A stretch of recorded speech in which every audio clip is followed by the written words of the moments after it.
Karena kita tahu ada sebuah ayat yang luar biasa dalam surat Al-Baqarah ayat 152, azkuruni azkurkum washkuruli wala takfurun. Ingatlah kamu kepadaku, niscaya aku ingat pula kepadamu. Dan bersyukurlah kepadaku dan janganlah kamu mengingkari nikmatku. Jadi kata Allah, kalau misalnya kita ingat kepada Allah, maka Allah juga akan ingat kepada kita. Allah akan memberikan nikmatnya yang begitu luar biasa kepada kita. Dalam hal ini adalah Allah limpahkan rahmat dan ampunannya kepada kita, yang Masya Allah gitu. Nah, mungkin ada hal ya yang membuat kita berpikir untuk berhenti karena terus-terusan melihat orang lain. Nah, tapi kita juga harus selalu berusaha mengingat lagi tujuan awal kita. Nah, tujuan awal kita apa ya? Tujuan awal kita tentunya adalah yang paling utama itu untuk akhirat. Dan meyakinkan diri bahwa ini adalah hal yang kita senangi. Kita adalah sebagai abdun ya. Kita untuk beribadah kepada Allah Subhanahu wa Ta'ala. Seperti itu, Pak. Masya Allah, jadi jelas banget ya teman-teman. Dari bagaimana sih cara-caranya supaya kita semakin bisa merasa bersyukur kepada diri kita sendiri, dan Allah pasti akan ingat kita kalau kita ingat sama Allah gitu. Keren banget Kak, Masya Allah. Makasih nih Kak ilmunya, jadi nambah ilmu kita. Tabarakallah. Alhamdulillah. Ini the last question nih Kak. Bagaimana cara menghadapi insecure dalam pandangan agama menurut Kak Munifah sendiri? Oke. Nah, kalau menurut pandangan agama berarti kita udah masuk ke dalil-dalil ya teman-teman. Nah, jadi kita sama-sama belajar aja, sharing aja di sini. Dari referensi yang aku baca, itu pertama caranya tentu adalah dengan memperbanyak bersyukur ya. Tiap pagi kita harus mengucapkan alhamdulillahirabbil alamin, karena sebenarnya teman-teman hanya dengan mengucapkan alhamdulillah itu nggak cukup dibandingkan dengan begitu banyaknya rahmat yang Allah berikan gitu. Ketika kita masih bisa bangun, masih bisa terbuka mata kita untuk menikmati hari-hari di pagi hari, itu adalah nikmat yang luar biasa. Kita bisa menghirup udara ini, kita bisa melakukan hal-hal yang mungkin orang lain belum mendapatkan nikmat yang seperti itu, kita udah dapatkan gitu. Jadi teman-teman, kita harus selalu bersyukur, memperbanyak bersyukur. Dan salah satu tanda kita bersyukur adalah dengan rutin self-care. Artinya kita harus peduli dengan diri kita sendiri. Karena kalau misalnya kita merasa insecure terus, jadi kan kita bisa jadi terjerumus kepada hal-hal yang tidak produktif. Kita menjadi nggak peduli dengan diri kita sendiri. Dan salah satu tanda kita bersyukur juga adalah dengan menikmati apa yang sudah diberikan oleh Allah. Enjoy your time gitu. Karena Allah juga telah mengatakan ya, kita sama-sama tahu bahwa la in syakartum la azidannakum wa la in kafartum inna azabi lasyadid. Barang siapa yang bersyukur kepadaku, maka Allah akan tambah nikmatnya, dan barang siapa yang kufur terhadap nikmatku, maka azab Allah sangatlah pedih gitu. Nah, jadi kita harus memperbanyak bersyukur, ucapkan rasa syukur, dan juga salah satu tanda kita bersyukur adalah dengan sholat duha, teman-teman. Jadi ketika kita sholat duha itu sebenarnya kita sudah bersedekah. Mungkin teman-teman sudah tahu bahwa kita itu punya kewajiban sedekah ya. Setiap sendi kita itu memiliki kewajiban untuk bersedekah. Dan ketika kita sholat duha, maka semua itu tercukupi gitu. Jadi kan Masya Allah, Allah itu memberikan kemudahan-kemudahan sebenarnya kepada kita, tergantung bagaimana kita memanfaatkan apa yang kita punya dengan semaksimal mungkin. Kemudian yang kedua adalah setiap orang punya kelebihan dan kekurangannya masing-masing.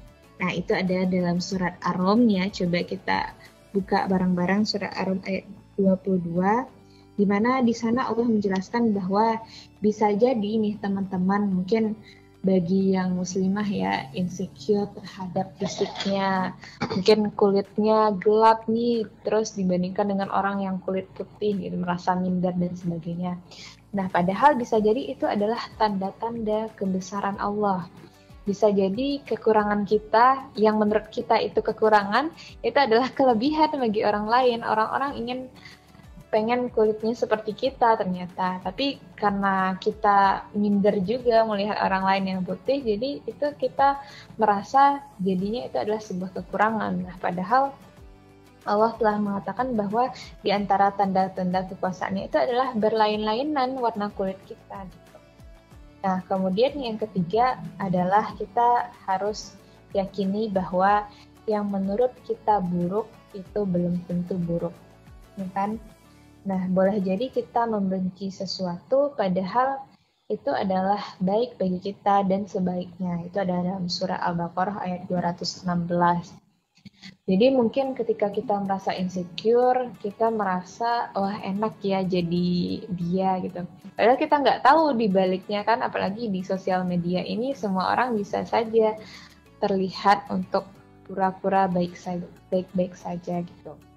Terus yang selanjutnya adalah percaya bahwa Allah itu telah menciptakan kita dalam bentuk yang sebaik-baiknya.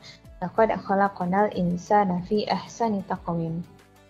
Nah, dari sini juga sudah jelas bahwa Allah itu sudah menciptakan kita dalam bentuk yang sebaik-baiknya. Jadi untuk apa kita masih insecure dalam hal fisik begitu teman-teman. Nah, mungkin itu ya di antara cara menghadapi insecure dalam pandangan agama. Masya Allah, bener banget Kak Munifa, gimana ya?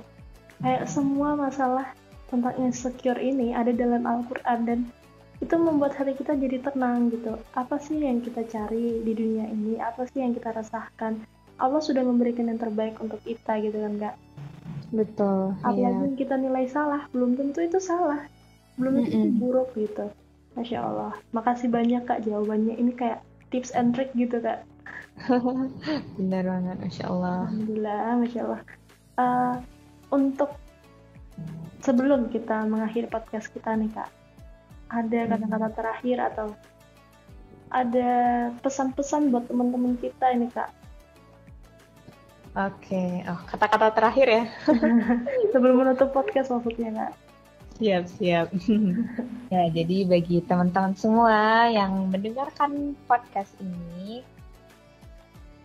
permasalahannya di insecurity ini sebenarnya adalah timbul insecure itu karena ketika kita memandang sesuatu dari segi materi dan sesuatu yang bersifat duniawi, sehingga kita itu membandingkan dengan orang lain terhadap hal-hal yang sifatnya dunia. Nah, teman-teman semua sadar atau enggak, itu sebenarnya kita adalah sedang mengalami ghazwa fikri atau perang pikiran ya teman-teman. Karena kita nggak lagi perang menghadapi penjajah, perang dengan senjata, tetapi yang paling berbahaya saat ini adalah ghazwa fikri. Kita disibukkan dengan media sosial yang informasinya luas sekali. Kita bisa melihat orang-orang di luar sana yang mungkin dengan kemewahannya, dengan kecantikannya dan sebagainya. Nah, sehingga untuk menghadapi hal itu kita harus memiliki standar-standar yang Islam agar kita bisa menghindari rasa insecure itu. Dan teman-teman juga ada yang namanya pemikiran kapitalis gitu ya. Sebenarnya kalau teman-teman semuanya tertarik bahas kapitalis gitu, kapitalis inilah yang memiliki wewenang menyediakan akses untuk good looking. Nah, ini kan biasanya kita tuh insecure dengan orang-orang yang good looking ya. Betul. Nah, good looking itu bisa ya dari segi semuanya. Nah, oleh karena itu yang perlu kita lakukan adalah yang perlu kita pahami, kualitas kita itu ditentukan oleh kekhawatiran kita.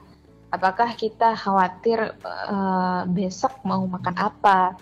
Kemudian kita khawatir aku cantik nggak ya di hadapan yang lain gitu.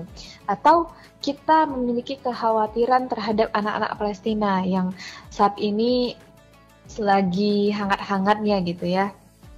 Nah, itulah maka perlu yang kita minta kepada Allah itu adalah rezeki, teman-teman, bukan dunia. Sehingga kita harus paham bahwa rezeki itu lebih luas cakupannya daripada dunia. Kalau dunia ya hanya angka-angka eksak gitu. Tapi kalau rezeki itu adalah matematikanya Allah gitu. Rezeki itu nggak hanya berupa harta, uang, tapi juga kesehatan, kemudian kemudahan-kemudahan di dalam hidup kita itu merupakan rezeki. Nah, lalu pertanyaannya adalah kita memilih kepuasan atau kebahagiaan. Apakah kita ketika merasa insecure, terus setelah insecure itu kita mendapatkan nih, misalnya kita insecure terhadap orang yang dia itu punya mobil yang mewah, terus ketika kita udah punya yang mobil yang seperti itu, kita puas gitu. Atau kita memilih kebahagiaan, karena ketika kita puas, kita belum tentu bahagia, ya kan? Nah, ketika kita puas, oh ya kita udah punya mobil yang mewah, tapi pas lihat orang lain punya sesuatu yang lebih mewah lagi gitu. Nah, itu kan kepuasan itu jadi gak terbatas, tapi kalau misalnya kita bahagia dengan apa yang kita miliki, kita bersyukur dengan apa yang kita miliki saat ini, itu adalah suatu hal yang luar biasa ya. Tentunya siapa yang mampu mengoptimalkan modal yang Allah berikan dengan sebaik-baiknya itu adalah seorang yang luar biasa dan insya Allah terhindar dari rasa insecurity yang akhir-akhir ini sering banget dibahas oleh orang-orang gitu ya. Dan wallahu a'lam bishawab. Masya Allah. Jadi banyak banget yang bisa kita pelajari dari kata insecure gitu kak. Mulai dari Ghozo Fikri ya kak. Dan saat ini juga kita lagi diserang gitu kak dengan insecure ini. Kita memilih kepuasan atau kebahagiaan, itu pilihan kita, dan insya Allah kita akan terus memilih bersyukur untuk bahagia. Masya Allah. Ya, Masya Allah. Wah, makasih banyak nih kak udah hadir dan bisa menjawab semua pertanyaan-pertanyaan yang mungkin di sebagian teman-teman kita ini itu juga masih dipertanyakan gitu kak. Alhamdulillah, semoga dengan podcast kita kali ini bisa menjawab pertanyaan-pertanyaan teman-teman semuanya dan bisa bermanfaat untuk kita semuanya. Insya Allah. Jazakillah khair Kak Munifah. Saya akhiri podcast kali ini. Semoga bermanfaat untuk kita semua. Amin. Jazakumullah khair. Assalamualaikum warahmatullahi wabarakatuh teman-teman.